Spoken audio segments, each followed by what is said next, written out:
ఒకటి బండి సంజయ్ కేంద్ర మంత్రిగా కొనసాగుతున్నారు. మరి బండి సంజయ్ ఏ పని స్టార్ట్ చేయాలన్నా, ఏ కార్యక్రమం తీసుకోవాలన్నా చార్మినార్ భాగ్యలక్ష్మి అమ్మవారి టెంపుల్ కు వచ్చి స్టార్ట్ చేస్తుంటారు. మరి అమ్మవారి భక్తుడైనటువంటి బండి సంజయ్ మీరు చూస్తున్నారు, ఈ మధ్యలో ఒక వాళ్ళ కొడుకు మైనర్ బాలిక పైన అత్యాచార నేరానికి పాల్పడినప్పుడు ఆ నేరస్తుని కాపాడడం కోసం బండి సంజయ్ చాలా ప్రయత్నాలు చేసినటువంటి పరిస్థితి.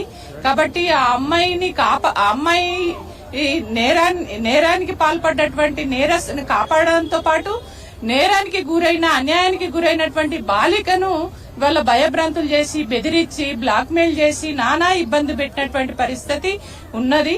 అంటే ఆయన కేంద్ర మంత్రిగా ఉన్నాడు, కేంద్ర హోంశాఖ మంత్రిగా కొనసాగుతున్నాడు, సహాయ మంత్రిగా కొనసాగుతున్నాడు. కాబట్టి ఆ భయంతో అంటే నేను మంత్రిని కదా, నేను ఏం చేసినా నడుస్తుంది అనేటువంటి పద్ధతిలో, అట్లాగే పోలీసులు కూడా కేంద్ర మంత్రి కదా, వాళ్ళ కొడుకు కదా నేరానికి పాల్పడ్డది. కాబట్టి వాళ్ళ పైన శిక్షించకుండా కస్టడీలోకి తీసుకోకుండా చాతారం అంటే డిలే చేసినటువంటి పరిస్థితి మనం చూసినాం.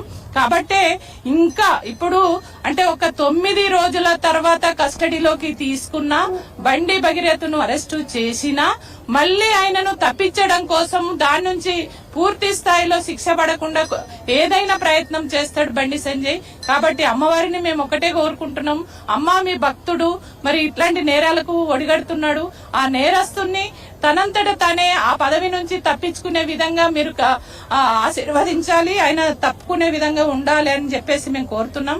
అదే కాకుండా నరేంద్ర మోడీ గారికి కూడా మేము రిక్వెస్ట్ చేస్తున్నాం, అయ్యా మీరు బేటీ బచో బేటీ పడో అని నినాదాలు ఇస్తారు.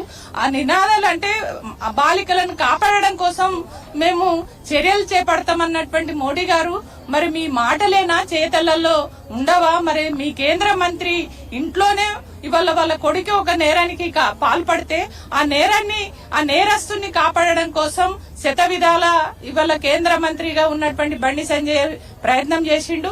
కాబట్టి ఆ నేరానికి పాల్పడ్డ వాళ్లను కాపాడడం కోసం చేసిన ఆ తప్పును కప్పిపుచ్చడానికి, ఆ కేసు నుంచి బయటపడగొట్టడానికి కుట్రలు చేసిన అది దానికి కూడా అది నేరానికి పాల్పడ్డట్టే బండి సంజయ్. కాబట్టి ఆయన కూడా ఒక దోషి అవుతాడు. కాబట్టి బండి సంజయ్ ని కూడా కస్టడీలోకి తీసుకోవాలి, తక్షణమే ఆయనను బర్తరఫ్ చేయాలి, ఖచ్చితంగా ఆ నేరానికి ఆయన శిక్ష పడాలని చెప్పేసి ఈ సందర్భంగా మేము తెలియజేస్తున్నాం. ఆ సందర్భంగానే ఇవాళ అమ్మవారు భాగ్యలక్ష్మి టెంపుల్ కి మేము మహిళా విభాగం ఆధ్వర్యంలో వచ్చి పూజలు చేసి నేరాలకు పాల్పడుతున్నటువంటి వాళ్ళకు శిక్ష పడే విధంగా, వాళ్ళకు బుద్ధి వచ్చే విధంగా దీవించాలి అమ్మవారిని అని చెప్పేసి మేము కోరుకోవడం జరిగింది. ఇక్కడ ఏంటంటే బండి సంజయ్ కి ఆనవాయితీ ఏదైనా ఉన్నదంటే ఫస్ట్ భాగ్యలక్ష్మి టెంపుల్ కి వస్తాడు. ఇక్కడ ప్రజలను కాపాడడానికి, ప్రజలు బాధలలో ఉన్నప్పుడు రాలేదైనా, ఏదున్నా కానీ ఛాలెంజ్ చేసి నేను ఇది చేస్తా, నేను అది చేస్తా అని చెప్పేసి మా భాగ్యలక్ష్మి టెంపుల్ కి వచ్చి చేస్తాడు. కాబట్టి నేను బండి సంజయ్ కి సవాల్ వదిలిపెట్టినట్టుని వాళ్ళ బాబుని తీసుకొచ్చి ఇక్కడ ఏం తప్పు చేయకుంటే ఇక్కడ నువ్వు ఇదే పచ్చి బట్టల మీద భాగ్యలక్ష్మి టెంపుల్ కు రా అని చెప్పేసి నేను సవాల్ చేసిన. ఆ అమ్మవారికి నేను మొక్కుకున్నా కాబట్టే ఈ రోజు నేను ఈ డివిజన్ కు మహిళా వైస్ ప్రెసిడెంట్ ను. కాబట్టి ఆ అమ్మవారు అంటారు కదా, సత్యం ఉంటది కాబట్టి అమ్మ ప్రతి ఒక్కరికి శిక్ష చేస్తుంది. ఎంత పెద్ద బండి సంజయ్ అయినా పర్లేదు, హిందూ నేను భారత్ మాతాకి జై అని చెప్పి ఇక్కడ ఎన్నో నినాదాలు వదిలిపెట్టిపోయిండు ఆయన. కాబట్టి అమ్మ మాకు ధర్మాన్ని కాపాడి ఒక మహిళకు, ఒక ఆడబిడ్డకు మేము బీఆర్ఎస్ తరఫు నుంచి న్యాయం కోరినాము, అది అయ్యింది. మేము ఇక్కడ అమ్మవారికి ధన్యవాదాలు చెప్పినాము. ఖచ్చితంగా శిక్ష పడాలి, బండి సంజయ్ ని ఫస్ట్ సస్పెండ్ చేయాలి, దాని తర్వాతనే ఈ కేసు ముందుకు పోవాలి. ఎందుకంటే కాపాడుకోవడానికి ప్రయత్నం చేస్తాడు బండి సంజయ్. రాష్ట్రంలో ఒక పోక్సో కేసు ఇవాళ ఎన్నో ముసుగుల్ని తొలగించింది. అందులో ఒకటేంటంటే దేశవ్యాప్తంగా మేము కాంగ్రెస్ బీజేపీని రెండు వేరు నినాదాలని చెప్పుకొని తిరుగుతున్న పార్టీ ఈ రోజు తెలంగాణలో రెండు పార్టీలు కలిసి ఏదైతే బండి భగీరథ్ ని, ఏదైతే సన్ ఆఫ్ బండి సంజయ్ గారి కొడుకుని రేవంత్ రెడ్డి గారు 24 గంటలలో అరెస్ట్ చేయాల్సింది చేయకపోగా, 164 స్టేట్మెంట్స్ రికార్డ్ చేయకపోగా 9 రోజుల తర్వాత ఆయనని తీసుకొచ్చి అరెస్ట్ చేసిండ్రు.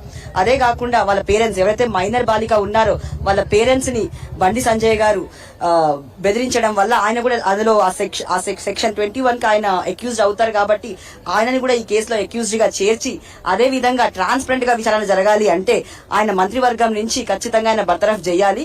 గతంలో కూడా కొన్ని కేసెస్ లో జరిగింది. సో మేము ఈ రోజు ఈ చార్మినార్ భాగ్య టెంపుల్ దగ్గర నుంచి మేము కోరుకునేది ఏంటంటే బండి సంజయ్ గారిని బర్తరఫ్ చేయాలని మేము కోరుకుంటున్నాం. At the same time accused గా ఆయన ఈ కేసులో ఇంప్లీట్ చేయాలని కోరుకుంటున్నాం. Thank you. అందరికీ నమస్కారం. గత 9-10 రోజులుగా రాష్ట్రంలో జరుగుతున్న సెన్సేషనల్ న్యూస్లు గాని చూస్తుంటే ఈరోజు యావత్ ప్రపంచమంతా బీజేపీ గవర్నమెంట్ వైపు, సీఎం రేవంత్ రెడ్డి గారి వైపు చూస్తున్నారు. ఎందుకంటే వాళ్ళ పరిపాలనలో బీజేపీలో సహాయక మంత్రి ఉన్న బండి సంజయ్ గారు, ఈ రోజు ముఖ్యమంత్రిగా బాధ్యత వస్తున్న రేవంత్ రెడ్డి గారు, వాళ్ళిద్దరు వాళ్ళ కూటమిలో ఉండ అలై బలై చేసుకున్న వాళ్ళకి మధ్యలో వచ్చి బండి భగీరథ్ వచ్చి ఒక మైనర్ బాలికని రేప్ చేసినా కూడా నిమ్మకు నీరెత్తినట్టు, ఏం పెట్టనట్టు జులాయిగా తిరుగుతుంటే ఈ రోజు సీఎం రేవంత్ రెడ్డి గారు ఏం పట్టించుకోవడం చాలా బాధాకరం. బీజేపీ గవర్నమెంట్ వాళ్ళు బేటీ బచావ్ బేటీ పడావ్ అంటున్నారు. ఇది ఎంతవరకు న్యాయం? అంటే మీ ఇళ్లలో బేటీలు ఉంటే ఒక న్యాయమా, ఊరాళ్ళ బేటీలకు ఉంటే ఒక న్యాయమా? ఇది మాత్రం బీజేపీ వాళ్ళందరూ సిగ్గుపడాలి. ఎవరు ముందుకు రానని మాట్లాడినందుకు ఈ రోజు బండి సంజయ్ని బర్తరఫ్ చేయడానికి అమ్మవారి దగ్గరకు వచ్చాము. బండి భగీరథ్ నిష్పాక్షంగా దాన్ని విచారణ జరపాలని కోరుకుంటున్నాను. అందరికీ నమస్కారం అండి. ఇదే బేటీ బచావో బేటీ పడావో అని అంటారు బీజేపీ వాళ్ళు. మరి ఈ రోజు 9 రోజుల నుండి బండి సంజయ్ కొడుకు బండి భగీరథను కాపాడుకున్నారు. ఇదే భాగ్యలక్ష్మి అమ్మవారు దయ వల్ల ఈ రోజు అరెస్ట్ అయ్యి లోపల ఉన్నారు. అదే పేదింటి అబ్బాయి గొప్పింటి అమ్మాయిని ఏదైనా చేసే పోక్సో కేసు అని, షూట్ అని అప్పుడే ఎన్కౌంటర్లు చేసేస్తారు. మరి ఇప్పుడు పెద్దవాళ్ళు మాదే రూలింగ్ ఉంది, మేము ఏది చేస్తే నచ్చుతుంది, మళ్ళీ సీఎం రేవంత్ రెడ్డి ఆయన ఎన్కేసుకో రావడం ఇది చాలా బాధాకరం అండి. అమ్మాయికి న్యాయం జరగాలి, ఖచ్చితంగా భగీరథన్కి శిక్ష పడాలి అని కోరుకుంటున్నాం. థ్యాంక్ యూ అండి.